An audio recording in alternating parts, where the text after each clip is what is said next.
Hello, today we are going to be reading Honeybees by Jill Esbaum. Look, a honeybee.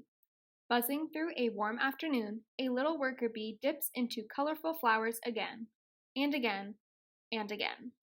A honeybee visits hundreds of flowers a day, tasting each one with its feet.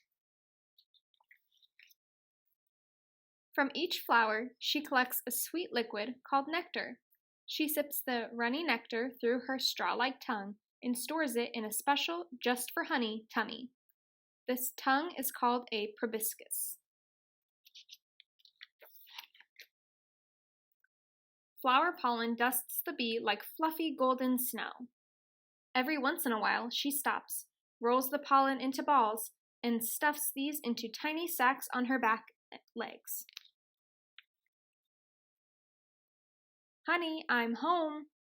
When the bee is so heavy with nectar and pollen, she can barely fly. She heads home to the hive. Thousands of other workers are arriving home too. Inside the hive, the air hums with excitement. Bees bustle to and fro. The whole colony works together for its queen.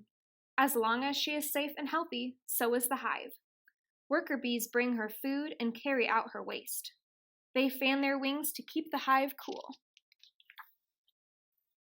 One of the most important jobs in the hive is caring for the queen's many eggs. Through spring and summer, she lays up to 2,000 eggs per day. She wiggles her abdomen down into a honeycomb and drops each egg into its own six-walled cell. An egg's shell melts away, and, hello larva! The chubby baby looks nothing like a bee yet. For 3 days, the larva is fed a milky mush called royal jelly. Then it is switched to a honey pollen mixture called bee bread. Crawl! Finally, a honeybee chews open its cocoon and climbs out of its cozy cell. Ta-da! Honeybees keep their hive clean and neat, so the new bee's first job is to clean her room. Hives can be found in unusual places. Many honeybees live in human-made hives. A beekeeper opens a hive to remove part of the sticky golden honey. Yum! Bye-bye, Buzzy. Hope you find a lot of lovely flowers. Busy as a bee. There is plenty of work to do in a honeybee hive. Every worker does each of these jobs in order, moving from one to the next every few days during her 6 weeks of life. 1. Clean out cells. 2. Feed the queen and larvae. 3. Build and repair honeycombs. 4. Make honey from nectar. 5. Guard the hive entrance. And 6. Fly out to collect nectar. More honey, please! Bees make honey from flower nectar. They store it in the topmost cells of their honeycomb. They eat both honey and pollen.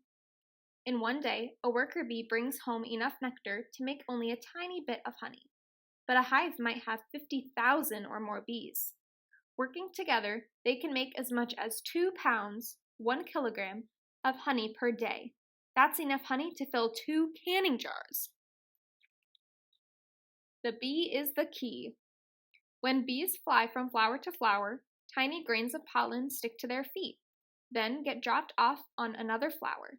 That's called pollination, and it's what helps flowers make more flowers. Bees pollinate many food crops too. Without bees, we couldn't enjoy things like apples, blueberries, cherries, cucumbers, strawberries, or melons. Bees are important to many ecosystems. You can help them by planting nectar-rich flowers like daisies and marigolds, and blue flowers like salvia. Bees seem to like the color blue. You might also plant any of the fruits or berries mentioned above, as well as broccoli, pumpkins, and tomatoes. The end.